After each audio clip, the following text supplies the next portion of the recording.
Mesdames et messieurs, bonjour. Je suis Herman, toujours ravi de vous retrouver. Ici, nous parlons business, nous parlons éducation financière. Alors, aujourd'hui, nous allons aborder une thématique assez intéressante parce que j'ai reçu pas mal de questions, pas mal d'interrogations liées au fait qu'il y a pas mal d'opportunités en ligne, mais comment faire pour savoir qu'une opportunité est la bonne? Alors, cette interrogation m'est revenue plusieurs fois et j'en ai décidé de faire une vidéo. Alors, c'est quoi l'intitulé de la vidéo? C'est 8 questions à se poser avant d'intégrer une compagnie de MLM. Voilà, nous avons recensé ces 8 questions et nous pensons que si vous les posez et vous obtenez des bonnes réponses, alors vous pouvez vous lancer en pensant que vous êtes en train de prendre le bon risque. Parce qu'il faut encore le rappeler, en matière de business, il n'y a pas de risque zéro. Alors, c'est quoi ces 8 questions? Nous allons les dérouler au fur et à mesure. Et puis, si à la fin, vous avez des commentaires, vous avez des suggestions à faire, n'hésitez pas à nous le faire savoir. Et puis, nous en prendrons acte. Et pourquoi pas, ça pourra nous inspirer une très très prochaine vidéo. Donc, mesdames et messieurs, restez à l'écoute. Nous allons les dérouler jusqu'à la fin. Donc, si vous voulez suivre la huitième, la septième, la sixième, la cinquième question, ainsi de suite, restez jusqu'à la fin de la vidéo et vous saurez dorénavant quelles sont les principales questions à vous poser avant de saisir une opportunité en ligne. Parce que, dois-je encore le rappeler, en ligne, au jour d'aujourd'hui, il y a pas mal d'opportunités. Moi-même, j'en reçois presque tous les jours, mais je vous assure, 80% pratiquement de ce qui est en ligne comme opportunité, franchement, ça ne vaut pas la peine. Donc, prenez toujours le temps de faire votre petite analyse avant de vous lancer sur quoi que ce soit, surtout lorsqu'il s'agit des business en ligne. Alors, sans plus tarder, nous allons commencer. La première question, c'est quels sont les dirigeants et quelle est leur vision? Voilà, lorsqu'on vous propose un business, commencez par vous demander quels sont les dirigeants de ce business, quels sont ceux qui portent ce business et quelle est leur vision. Alors, cette question est beaucoup plus importante, surtout pour les business qui viennent de commencer, qui ont à peine 1 an, à peine 2 ans, à peine 3 ans. Cette question, elle est capitale. Vous devez savoir qui est derrière. Vous devez regarder quel est leur parcours avant la mise en place de l'opportunité qui vous est présentée. Vous devez savoir s'ils ne traînent pas des casseroles. Vous devez savoir si c'est des bons managers, etc., etc. Parce qu'il serait vraiment bien dommage que vous passez le temps, vous bâtissez un réseau, vous mettez en place tout un système et qui s'écroule du jour au lendemain, tout simplement parce que les dirigeants n'ont pas été à la hauteur ou parce que les dirigeants ont manqué de vision à un certain moment donné. Donc, je dis, cette question, elle est très très importante, surtout pour les business qui n'ont pas encore 5 ans d'âge, qui n'ont pas encore 4 ans d'âge. Il faut franchement vous appesantir sur cette première question.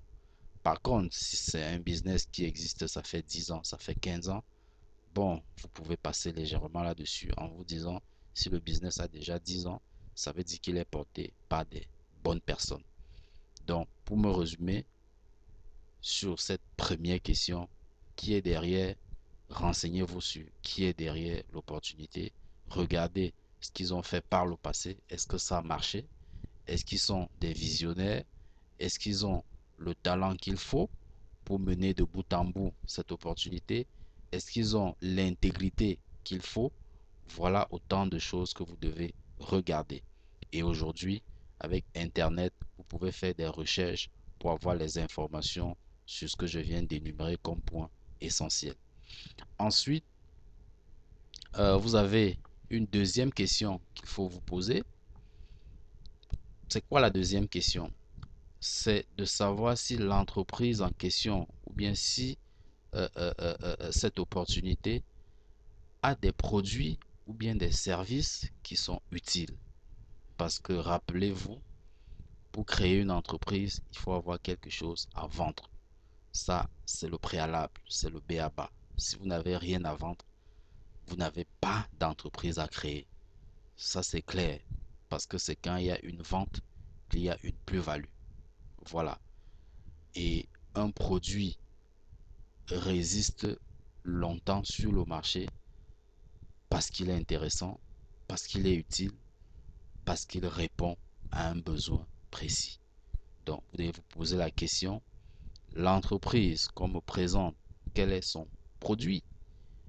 Qu'est-ce que je dois vendre dans cette entreprise? Ou bien qu'est-ce que cette entreprise vend comme produit ou comme service? Si vous n'identifiez pas clairement ce que cette entité vend comme produit ou comme service, vraiment, je vous suggère de vous abstenir parce que il faut noter que tout MLM qui n'est pas basé sur la vente d'un produit ou d'un service réel, sincèrement, ça n'en vaut pas la peine. Et en ligne, il y en a plusieurs. Il y en a plusieurs. Il y en a même qui vous présentent des produits ou bien des services, mais qui en réalité sont des faux services, juste pour vous appâter. Et qu'au fond, ce n'est qu'un système de Ponzi pur et simple. Donc, cherchez toujours à identifier clairement quel est le produit ou quel est le service que la compagnie est en train de distribuer. Ça, c'est un point aussi très, très, très capital. Ensuite, la troisième question, c'est le plan de compensation est-il clair et facile à maîtriser? Voilà, c'est quoi le plan de compensation? Qu'est-ce que vous allez gagner en intégrant cette opportunité ou en devenant partenaire de cette opportunité? Qu'est-ce que vous allez gagner? Parce qu'il faut le rappeler, il y a des plans de compensation avec beaucoup de pièges, avec beaucoup de conditionnalités qui ne sont pas toujours dévoilées au premier chef. Voilà, il y a des plans de compensation qui vous exigent des choses qui ne sont pas évidentes à mettre en œuvre. Et du coup, parfois, vous constatez que vous mettez en place votre réseau, vous avez des bonus ou bien des commissions qui vous reviennent, mais on vous dit si vous-même, personnellement, vous n'avez pas réalisé telle chose ou telle chose, vous ne pouvez pas toucher cette commission. Donc, essayez de voir de fond en comble si ce plan de compensation, il est faisable, si vous pouvez le réaliser. Ayez un regard assez critique, assez visionnaire là-dessus pour ne pas être surpris à la dernière minute. Ensuite, vous avez une quatrième question. Le système marketing est-il efficace et simple à dupliquer? Est-ce que cette opportunité a mis en place des facilitateurs, a mis en place des formations pour vous permettre de comprendre facilement l'opportunité et de pouvoir le dupliquer? Est-ce que l'opportunité qu'on vous présente, est-ce qu'ils font des séminaires? Est-ce qu'il y a des outils de communication? Est-ce qu'il y a des outils de présentation? Voilà autant de questions. Est-ce qu'il y a des gens qui s'y sont déjà lancés et qui sont en train de s'en sortir? Regardez comment ils évoluent. Voilà, c'est comme ça que vous analysez le système marketing qui est mis en place. Parce que si le produit est bon et que vous n'êtes pas bien accompagné, s'il n'y a pas un encadrement qui est mis en place, il vous sera difficile de décoller. Ensuite, il y a une cinquième question. L'entreprise est-elle physiquement localisable? Ça aussi, c'est très, très, très capital. Parce que vous savez, dans chaque pays, toute entreprise qui veut s'installer doit respecter la réglementation de ce pays. Donc, si une entreprise n'existe pas encore physiquement quelque part, c'est-à-dire qu'il n'y a pas un bureau physique, un siège qu'on peut localiser dans au moins un pays, ça veut dire qu'il y a de fortes chances que cette entreprise ne respecte pas la réglementation d'un pays. Et si une entreprise ne respecte pas la réglementation d'un pays, il y a de fortes chances qu'elle soit en train de faire des choses qui soient illégales. Donc j'insiste encore, est-ce que l'entreprise est localisable? Si oui, vous pourrez y faire un tour. Vous pouvez appeler pour voir comment les gens vont vous répondre. Vous pouvez envoyer ceux qui sont dans cette ville ou bien dans ce pays d'aller faire un tour pour visiter les locaux, pour voir si effectivement l'entreprise existe, a des autorisations nécessaires. Ça en vaut toujours la peine. Ensuite, il y a la sixième question. Les gains générés sont-ils facilement récupérables? Ça aussi, je le dis en connaissance de cause, parce qu'il y a des opportunités qu'on vous présente. Vous travaillez, vous générez des gains, mais pour les récupérer, c'est tout un problème. On commence à vous tourner en bourrique. À ce sujet, essayez de voir ceux qui y sont déjà, essayez de vous baser sur leur expérience pour vous rassurer que les gains qui sont générés, qui sont gagnés, sont facilement récupérables. Identifiez les moyens de retrait qui existent et vérifiez leur faisabilité. Ensuite, la septième question, c'est le temps à mettre pour commencer à gagner. Est-ce que le temps est-il raisonnable? Si je m'engage aujourd'hui et que je travaille convenablement, après combien de temps je vais commencer à gagner? Ici aussi, il faut toujours vous baser sur l'expérience de ceux qui y sont déjà pour voir si ce qu'on vous dit est réel, si cela est vrai. Rassurez-vous toujours de ce point avant de prendre la décision. Et enfin, la dernière question, qui n'est pas non plus la moindre, c'est qui peut vous inspirer et bien vous guider dans cette opportunité.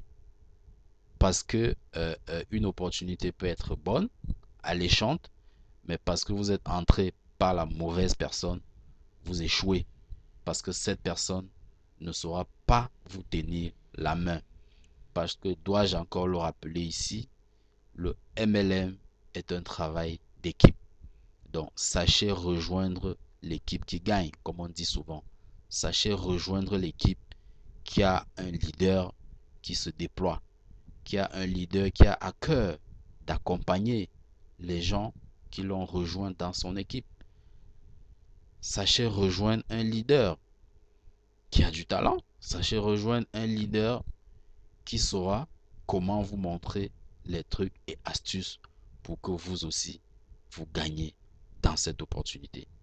Mesdames et messieurs, voilà les quelques 8 questions que je voulais passer en revue pour vous dire qu'il s'agit là, selon moi bien entendu, des principales questions à vous poser lorsqu'on vous présente une opportunité.